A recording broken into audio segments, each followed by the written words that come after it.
Hello everyone and welcome back to yet another Escape from Tarkov video. And today it's finally time to head to the Dorms 314 marked room and see what we can get. In the previous videos I left one use on all of the reserve mark keys so I can use it for a Barda at Jaeger. So now that we have the Dorms 314 mark key, we're going to open up 10 times and see what we can get from it. Now if you didn't see any of the previous videos, don't worry too much, I'll leave the link in the description down below and I'll recommend the videos for you at the end of this one. But before we get into that, I just want to take this opportunity quickly to thank you guys again. In the previous video, I mentioned how we hit 100 subscribers on the channel, and at the time of making this video, we actually already hit 200. I've also been getting a lot of positive comments as well as some good advice. And at this point, the channel is set to hit partner probably start of next year. And honestly, it's all thanks to you guys. I really appreciate all the support. Now the next big question is, where do we go from here after this video is done? I've had some ideas to do a loot run of all of the keycards on labs, or the other option I thought of is doing a complete starter guide for Ground Zero. If you guys have any other ideas, let me know in the comments down below. So without further ado, let's get into it. So on the first opening, got a MP153 shotgun, 15 rounds of SP6, an SA58, a Hulse figurine, a teapot on the chair, a PM pistol with a threaded adapter, and another PM pistol with a threaded adapter. Overall, on the first opening the loot was pretty underwhelming, but I looked all over the room to see if I can find any hidden little keycards. I think all of us have seen these big streamers pull these keycards out from between the books and or whatnot, so I did check all of the areas but didn't find anything else. So after tallying up all the loot, I extracted and went in for the second time. On the second opening, I actually forgot to start recording, but nonetheless, I went inside and found a SA58 again, an intelligence folder, 15 rounds of ammo, an ASVAL, an APS pistol, and a Santa figurine. Again, like before, I checked all over the room, on the windowsill and between the books, but I didn't find anything else, so after tallying up all the loot, I extracted, transferred everything and went in for the third time. On the third time I actually ran into the first enemy in dorms. Usually there's a lot of PMCs about and sometimes I get lucky and find Rashala, but so far none of that except for this one little scav. Nonetheless, I opened the door and found a chainlet, a stack of rubles, a TX15 with a suppressor, another stack of rubles, an RD704, another APS pistol in the same spot as before, a Kedda, an MCX, and another chainlet. I looked around the room again but didn't find anything, so tallied up the loot, extracted, transferred and went in for the fourth time. And on the fourth time of opening the room, I found another APB pistol, 21 rounds of M80, an RSAS, an M9 pistol, another APB in exactly the same spot as two times before, an injector case, and another chainlet. Overall, this time the opening wasn't too bad. I actually got something that was worth a few rubles. I checked everywhere in the room again for any other hidden little items, but there was nothing else, so again same process followed, loaded up and tried again.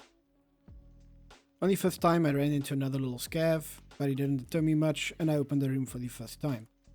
Immediately after opening the door I spotted the blue key card and a mutant lying on the floor. I also got a few rounds of copper slugs, a Mark 17, an ASVAL, a skull ring and a Hulse figurine. So far this had been the best opening, getting the keycard, as it was worth a few million rubles to Therapist or on the Flea. After checking around again for any other keycards that might have spawned, I didn't find anything, so I extracted and reset. In the next raid I ran up the metal steps and I was griefed from a scav from the main road, but I took care of him and then opened the door for the sixth time. And on this occasion I got a shrimp pistol, a red flare, a PCB, a 5.7 pistol, an AK-102, a gold chain, and a killer figurine.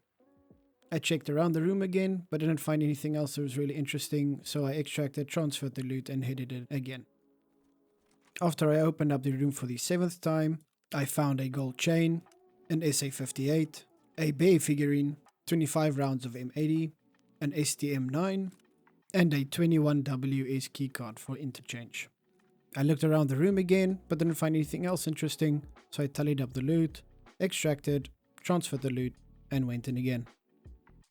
On the eighth time of opening the room, I got an ASVAL, a keycard holder, one round of ammo, a chainlet, a flashbang, a key tool, an RD704, another horse figurine, and a cultist figurine on the green chair. I checked around the room again, but didn't find anything else. Overall, though, it was a good opening as I got the keycard holder and the key tool, which was worth a few 100,000 rubles. After this, I extracted, transferred the loot, and went in for the 9th time. And on the 9th time of opening it, I got a chainlet, another ASVAL, a PB pistol, a drill, a chainlet, another RSAS, an ammo case, a bayonet, and a wooden clock. I looked around the room again for any other hidden gems, didn't find anything though, but it's fine, it was a fairly decent opening, with the ammo box being worth a few 100,000 rubles. After that, I extracted, transferred all the loot and went in for the 10th and final time. On the 10th time of opening this door, I immediately spotted a bunch of weapons but nothing else that looked interesting. Needless to say, I was slightly disappointed, but I picked up an HK416, 19 rounds of BCP FMJ, a 7.62 MDR, an MPX, an SR25, and a lion figurine. Now I looked through the room again as I usually do, and then I spotted it. Hidden underneath one of the books where I've looked a few times before, I find a red keycard, making this the most valuable item that I've gotten from the Dorms Marked Room, and definitely the most valuable opening of this key. After putting the keycard in my secure container, I headed to extract. Luckily, the vehicle extract was here, so I took that out and extracted, transferred the loot, and now the process of determining the value of the key relative to the items we found in the room begins again. Now, in all the previous videos, I only showed you the value that I would get for the items by selling them to the traders, and in this video I will do the same thing, but I will add on another set of information which will show you guys the value of the items I would have gotten if I had sold them on the Flea. I will not do this with all of the items though, but with the more expensive ones like the key cards and the key tools, etc. I will also be showing you guys the total cost and the total profit that I made by opening all 3 of the marked rooms on reserve, plus this one on customs. So just like before, I went to mechanic, sold him all of the weapons outside of the containers, and got a total of 303,402 rubles. I then went into item case number 2 and did the same thing and ended up with a total value of 325,165 rubles. I then went into item case number 3, did the same thing and got to a total of 444,414 rubles. I then went into item case number 4, did exactly the same thing and ended up with a total of 283,333 rubles. I then went to Jaeger, sold him the bayonet and got 10,260 rubles. I then went to Therapist, sold her all of the items inside items case number 1 and got to a total of 17,849,413 rubles. Now, you might have noticed that I did not sell any of the flares, grenades, or the intelligence folder, and for the flash grenade and the flare I went to Prepper and sold them to him for 19,450 rubles. With the intelligence folder, I only had 2 options. One was that I could sell it to Fence for 28,453 rubles, or to Peacekeeper for $248, bringing our total for this marked room to 19,363,890 rubles. So now, just as promised, I will compare the value that I would have gotten for certain items on the flea market versus what I would have gotten from them if I had sold them to the traders. Starting off with the blue keycard. At Therapist, I would have gotten 5,670,000 rubles for it, and on the Flea, I could have asked 7 million rubles for it. Next is the red keycard, and from Therapist, I could have gotten 10,395,000 rubles, and on the Flea, I could have gotten 13 million rubles, give or take. Next up, we have the key tool, which Therapist was willing to give me 471,525 rubles. And on the Flea, it sold for more or less 740,000 rubles. Next up, we have the injector case, which Therapist was willing to give me 261,450 rubles. And on the Flea, it was going for 700,000 rubles. Next, we have the key card holder case, which was going to Therapist for 288,825 rubles. Or on the Flea for more or less the same price, 299,000 rubles. Next was the ammo case, which sold to therapists for around 102,000 rubles, but I could get 350,000 rubles for it on the Flea.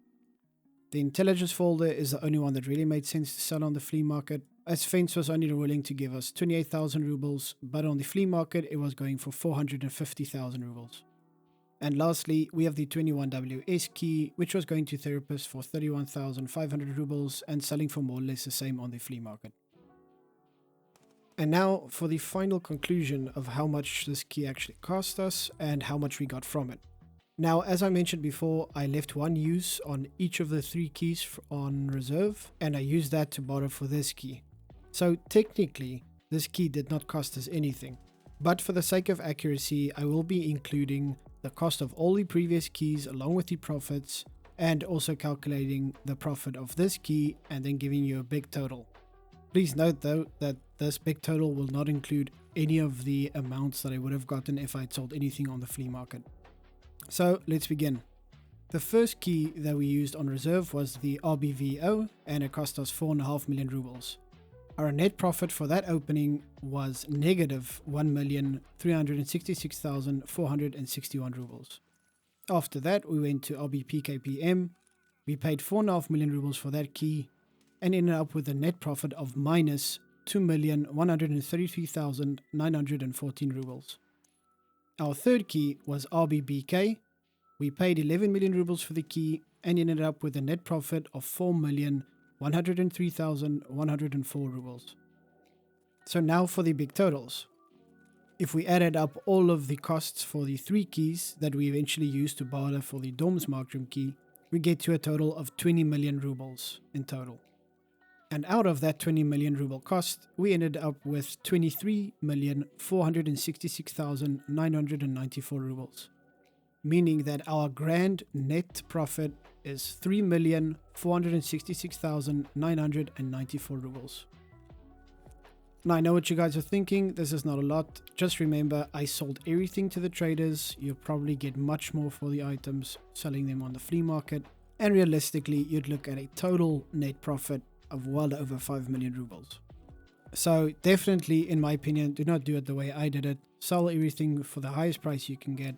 And to be quite honest, don't bother with RBVO or RBPKPM. Their loot was pretty underwhelming. Nothing really good came out of those rooms. And so the only 2 ones I can recommend is the RBBK and the Dorms Markroom key. That being said, the keys are very expensive right now. It is late wipe anyways. The game will probably wipe later in this week. So next swipe, if you find these keys now, at least you know more or less what's going on. And again, use these videos as a benchmark. If BSG mentions that the loot is buffed this coming wipe, then you know what to expect in there. And with that, we've reached the end of the video. Thank you so much if you've made it this far into the video. I really do appreciate it. More content will be following soon, although I'm not 100% sure what it will be about yet. But hopefully it will be again something you guys can find useful and I guess a little bit entertaining too. Also, if you haven't subscribed already, please hit the subscribe button, it helps a lot, and leave a like if you really enjoyed the video. I really appreciate that. Thanks again for watching, and I'll see you guys in the next one.